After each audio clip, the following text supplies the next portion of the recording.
好，大家好，这里是科技手账话。今天我来说一下这款移除工具哈，它是这个 Get Understood， 它能够完整的删除所有的软件哈，它会把你删除多余的文件。好，我们去下载一下吧。Download， 然后点击里面的 ZIP， 这你们两个都可以，你们就下载这个免费版就好了。好，这样的话，好，这样就开始下载了。好，我们就跳转。好，现在已经好了。现在打开它。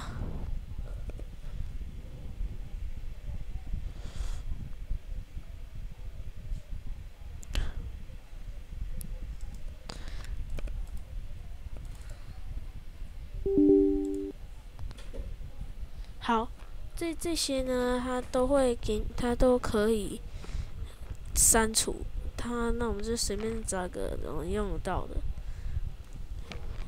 比如说拿这个电脑检查就好了。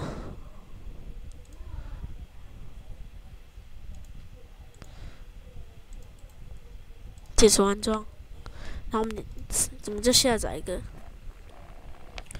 我们就总共下载几个就好了。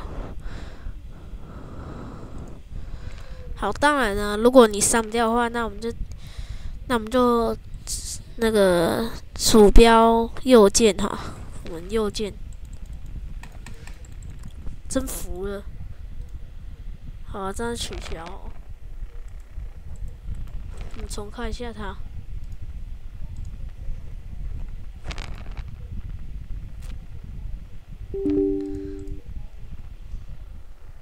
这里我们再找一个电脑情况检查，我们就删不掉，我们就强制移除啊。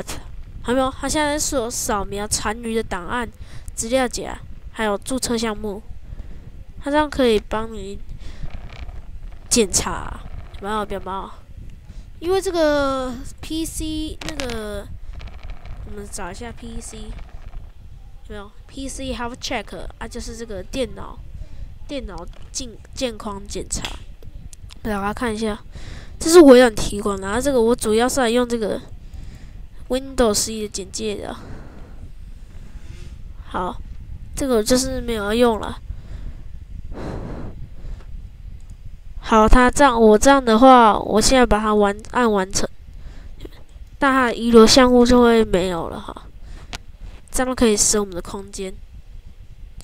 好，接着我们再用这个%TEMP 百分比，好，这是 TEMP。